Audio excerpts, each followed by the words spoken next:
Take your Bibles and turn to 1 Corinthians chapter 15 this morning. 1 Corinthians 15. What a great song, and I am often amazed how the Lord orchestrates things. Sometimes, regularly, Johnny and I get together and try to get everything on cue for the service. But this week we were not able to get everything together. He didn't know that I was going to be preaching on the grace of God. And as we were singing this morning, I hope you caught that little line there in that song, "Oh, to grace, how great a debtor." I am so thankful for the grace of God. We wouldn't be here were it not for the grace of God. And so this morning I am going to preach on that from 1 Corinthians chapter 15 as you're turning there.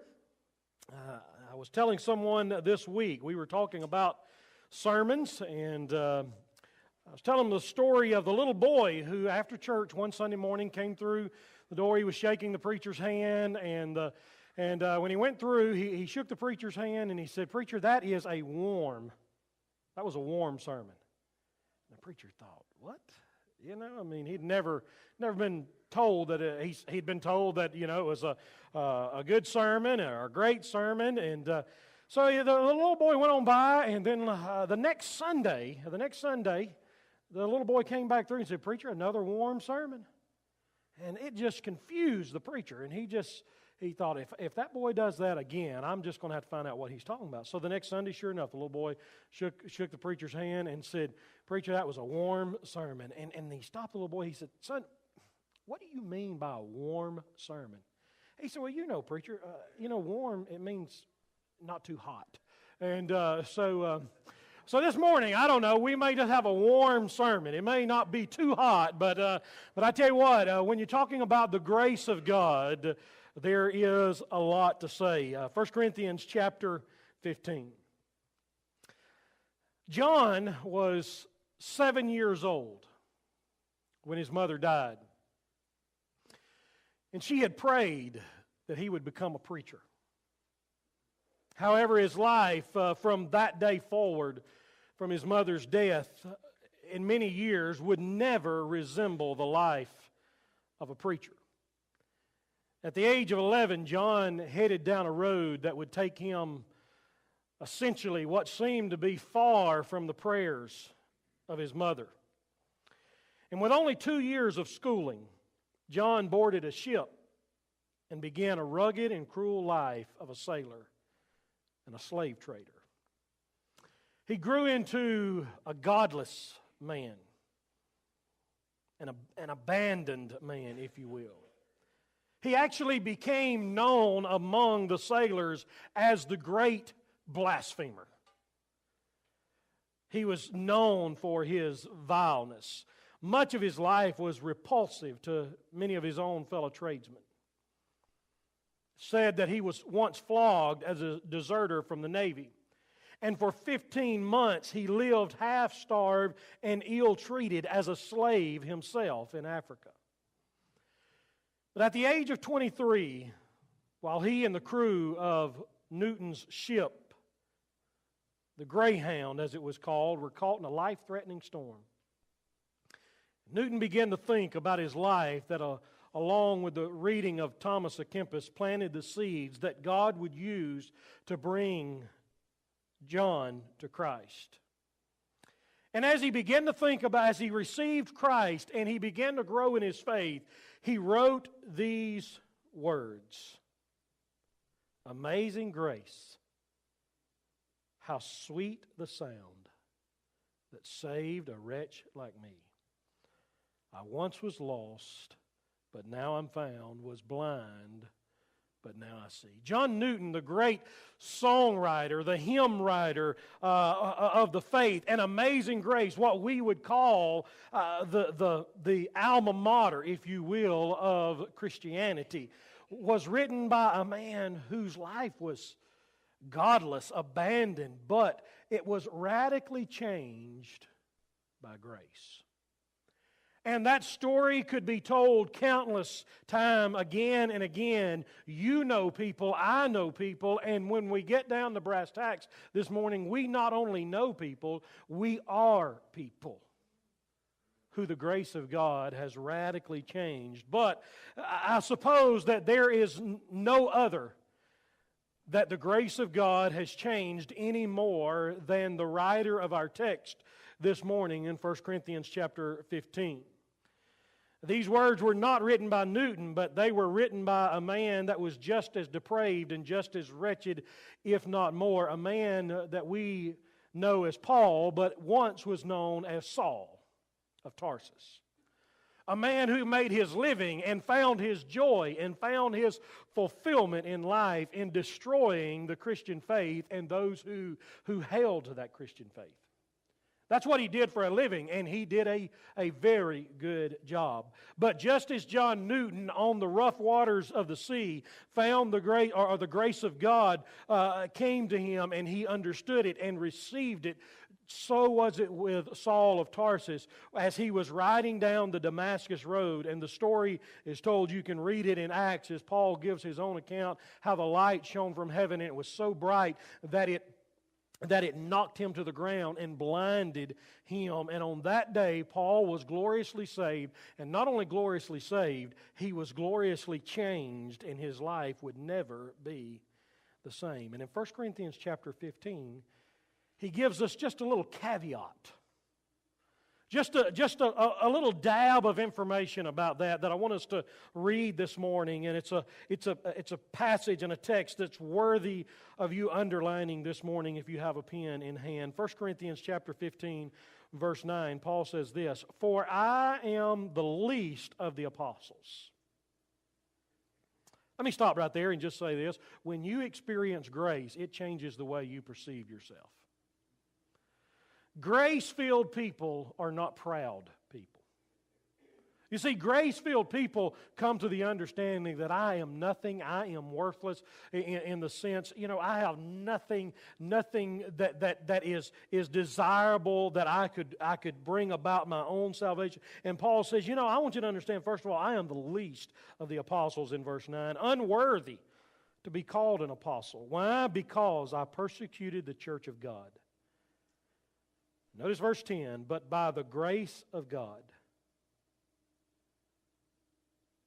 You could put a period there and maybe finish that sentence yourself this morning.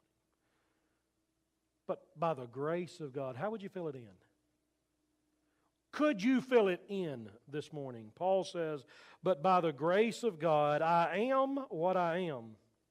And His grace toward me was not in vain. On the contrary, I worked harder than any of them, though it was not I, but the grace of God that is with me. Whether then it was I or they, so we preach, and so you believe. This morning, if you're following along, I want to give you 2 or 3 things that Paul tells about the grace of God that I hope that you'll take with us, so that we'll take with us this morning. Number 1, I want you to see the bestowing of God's grace. The bestowing of God's grace.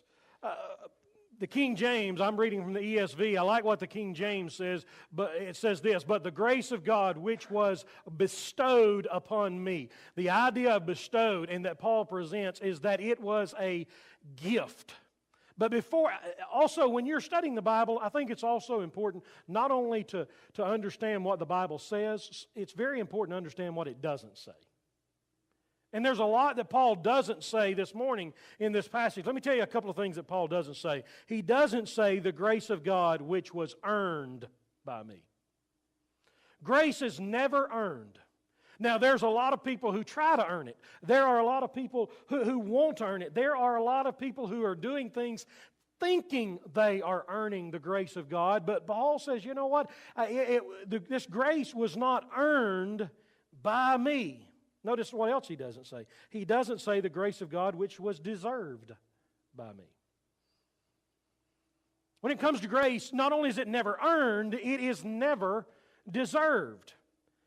It doesn't matter how much you do. It doesn't matter what lineage you come from. And can I just say this, that there are a lot of people today who grew up in America. They grew up in Christian families. They grew up in churches. And they think that because they've lived a good life that they don't need grace. You know, we will never live a life that is deserving of God's grace. Third, Paul says, what he doesn't say, is the grace of God which was found by me. I say it, I've said it before, and I understand it, but technically, we don't find the grace of God.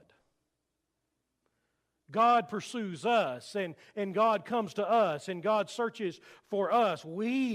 Technically, we are depraved, and we don't even stumble. We can't even stumble across the grace of God. When grace comes into your life, it is because God has given you a gift and pursued you.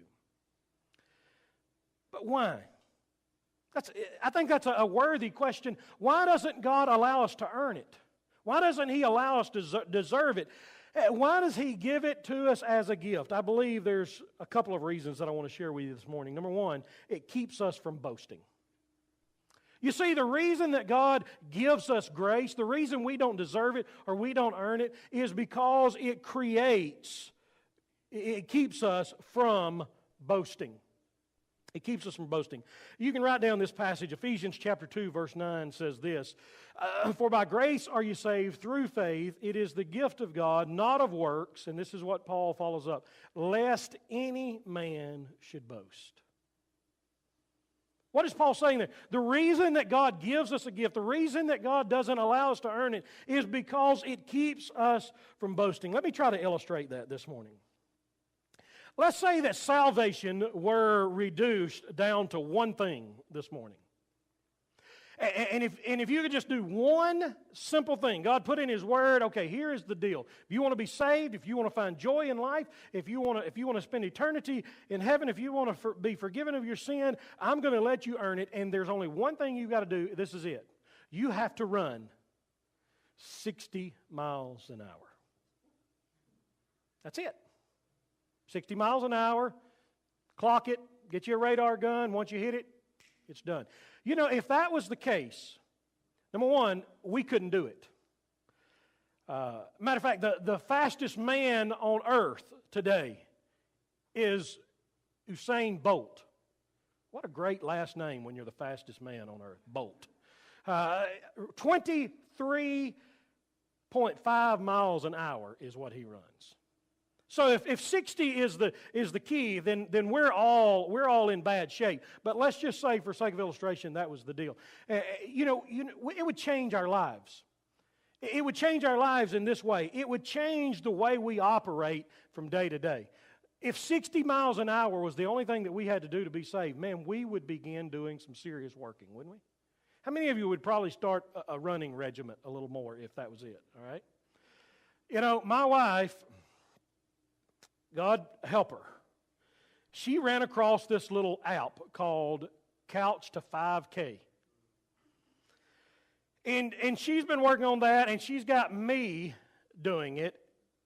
And I told her the other day, I said, this thing should be called Couch to Casket, is what this should be called. Man, this thing is killing me, you know.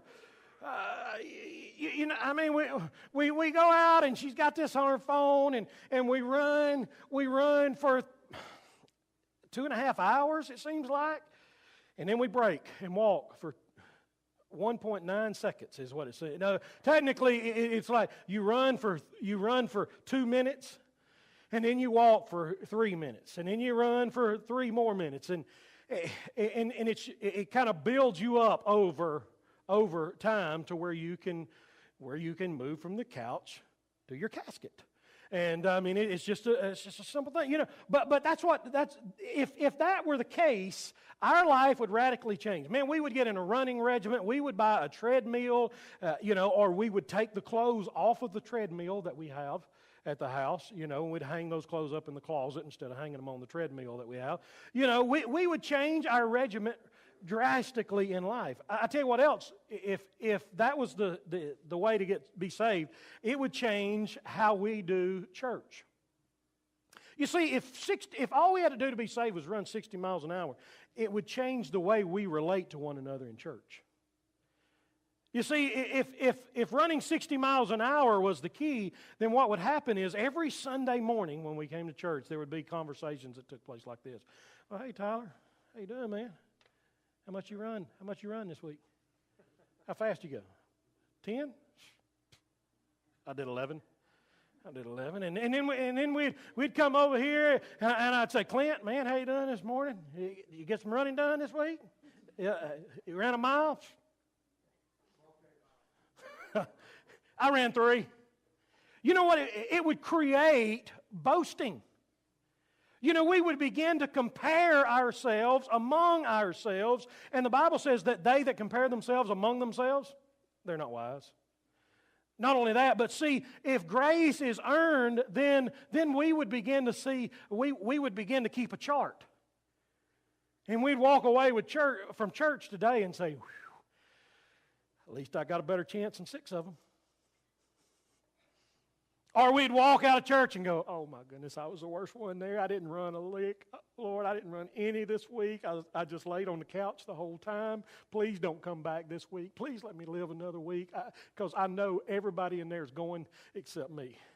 We would kind of gauge our whole Christian experience on that, and we would feel good about ourselves, and then we'd feel bad about ourselves. And then we would be more worried about your faith than we are our faith. And everything would gauge on that. And that's exactly why grace is a gift. That's exactly why it isn't earned. Because if it's earned, you never know when you've done enough. When do you get over the threshold? When have I done enough good deeds? When have I been to church enough? When have I helped enough? When have I helped enough people? When have I saved enough kittens and puppies? And when have I helped enough elderly ladies across the street? When have I given enough that now I'm saved? You see, we would never know that. And we would always live in jeopardy, because even when we've done enough, we would get aggravated at somebody else that's doing good, because they may bump us out. You see, grace is a beautiful thing. I am so glad that God didn't say, hey, here's your checklist. You've got to get all this done, and if you'll just live right. And can I tell you, 90% of the people, well, I can't tell you if 90%. I just made that statistic up, all right? And they say 65% of all statistics are made up on the spot. You know, so some of you will get that a little bit later, all right? But I'm going to tell you, the vast majority of people that you know who are not believers, this is what they believe. They believe that if they do enough good, they'll go to heaven. They believe that one of these days they will stand before God, and He'll have the old balancing scales, and He'll take all of their bad and put it on this side, and all of their good on this side, and see which one weighs which and which one overcomes. And if you've done more good than more bad, you're in. And if you've done more bad than more good, then you're out. I'm going to tell you what, I am so thankful that God in His wisdom and power and omniscience, He decided not to create a salvation that was like that. You see, most people believe that it's earned, but Paul says it is bestowed upon me. So not only does it keep us from boasting, but it creates a greater love. Creates greater love. 1 John chapter 4, verse 19 says this: we love Him because He what? He first loved us. So really, when it comes right down to it, if I have to earn my salvation, I don't really have much of a reason to love God. If getting into heaven is dependent upon me, then why should I love God? I've done this. I've taken care of it myself. But grace creates greater love, because now I understand that, you know what? It's not dependent upon me. And when I receive the Holy Spirit and the joy of living in this life and the joy of eternity, I won't have anything to brag about what I did. I won't have anything to thank myself. It will all be because of God's grace, and I will love Him and I will experience joy because of His blessings. So secondly, I want you to see the blessings of God's grace. Not only the bestowing or the fact that God's grace is a gift, but notice what Paul says again in verse 10. He says, but by the grace of God, I am what I am. Secondly, the blessing of God's grace is this: it changes me. Paul says, I am what I am. And what that is literally done, it is set in contrast to what he has just said. In the previous verses, he has talked about his former life before Christ, before grace. And he says, this is the way I used to live. This is what my life used to be like. But I want you to understand now, it's by the grace of God that I am what I am. Paul spent verse 9 talking about all of that. But now, in verse 10, he says, I used to be this, but now I'm this. And I want to tell you, the blessing of God's grace is it changes me. It's what John Newton said. I once was blind, but now I see. There's people in this room this morning, and there's people in churches and across the world today that their lives are radically changed because of the grace of God. You see, the grace of God takes hateful people and turns them into loving people. Hateful people, what they need? The grace of God. You see, it transforms us from the inside out. You see, there is no amount of me working that will make me change on the inside. That's a supernatural element that takes place in life. The grace of God will take an angry person and make them peaceful. I've seen that. I've seen people that when they come to know Christ, you couldn't hardly recognize them. There was just something totally different. It'll take an impure person and purify them. It'll change their desires. It'll change their habits. It will change them, and they will become concerned, even compelled, and driven to be pure and holy. It'll take someone who's addicted and set them free.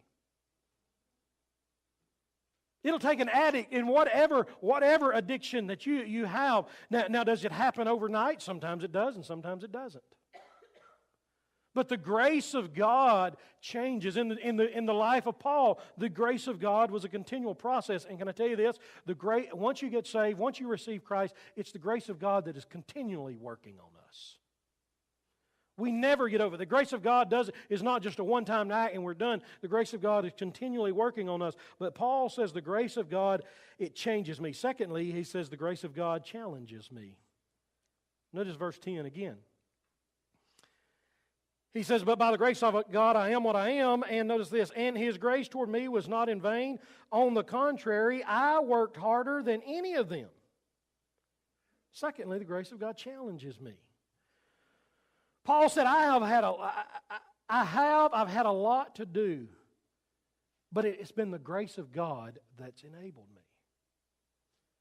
You see, when a person experiences grace, they begin to see their life, and the grace of God begins to change. They begin to see their life. They begin to see grace in the lives of others, and the Lord begins to work in their own life, and they're challenged to do more. Let me give you some text. We won't turn there, but I'll just read these. 2 Corinthians chapter 9, verse 8. Paul says this, and God is able to make all grace abound toward you.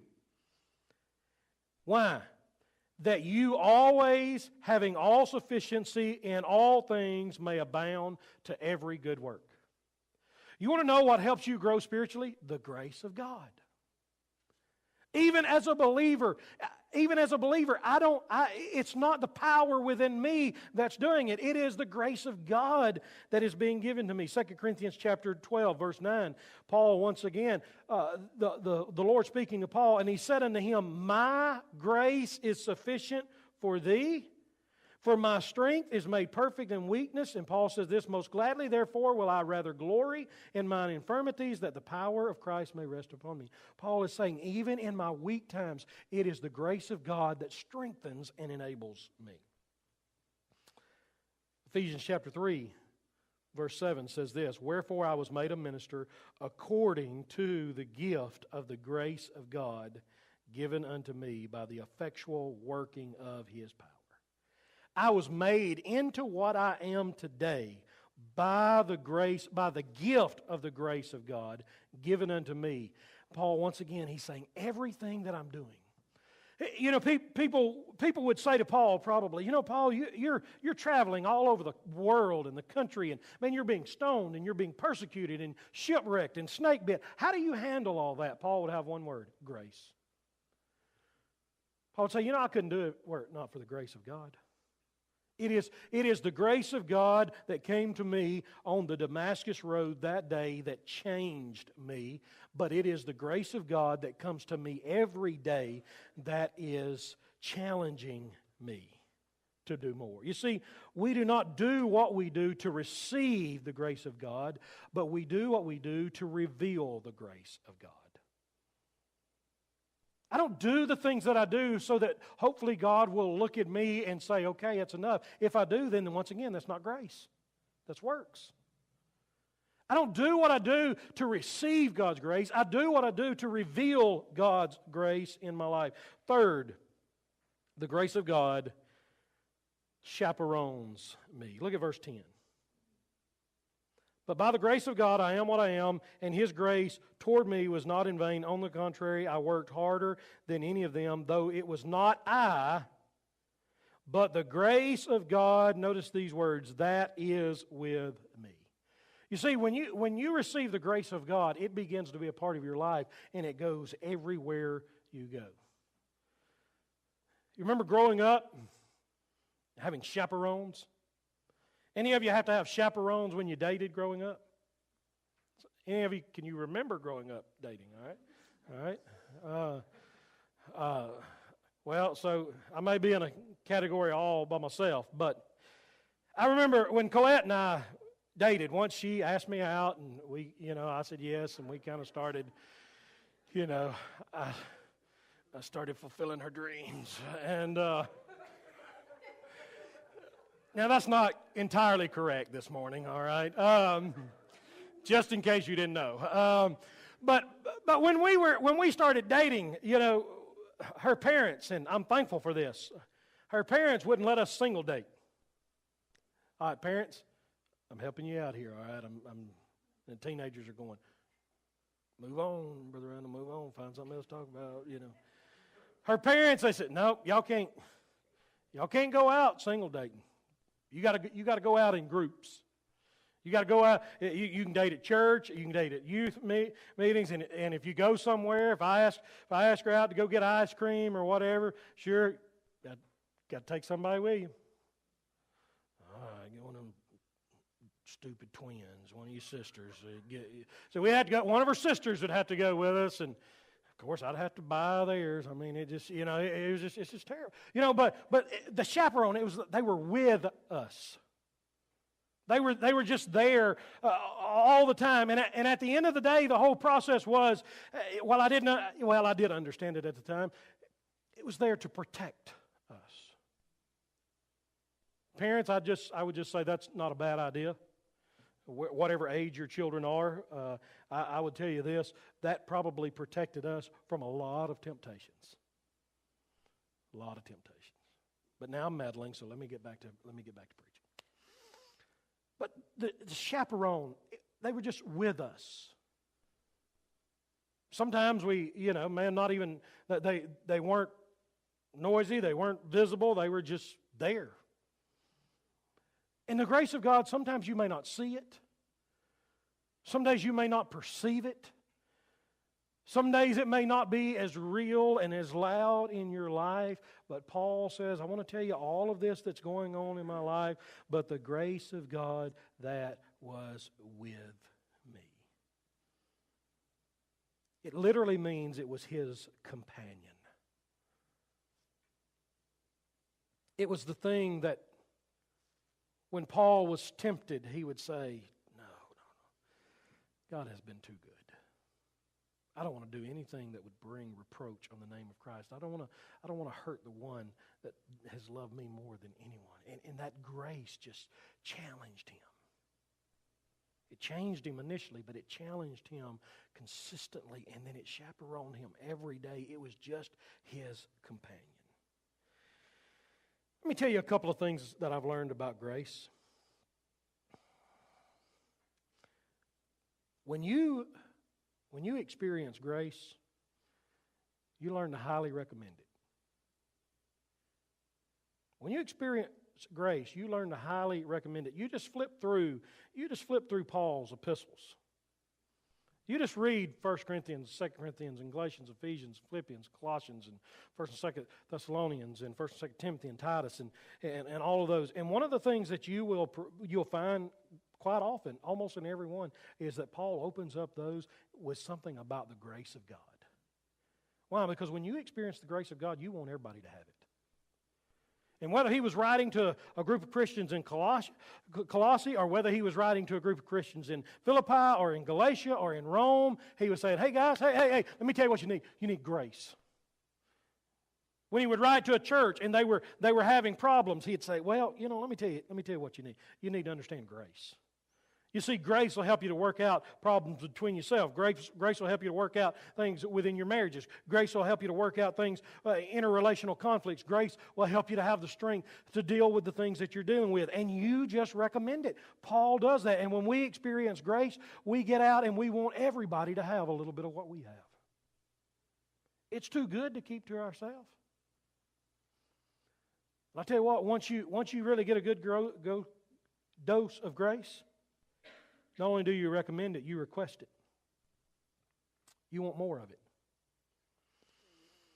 Let me conclude with an illustration. Back several years ago, when my kids were really small, they were probably, Leah was so small she wasn't born yet. So it's just Joshua and Rebecca. They were young, and we lived in Tennessee at the time, and I guess they were probably 5 or 6 or 7, something like that. And something had happened at the house that day that merited a little bit of corporal punishment in our house. I want to make sure I didn't say capital punishment.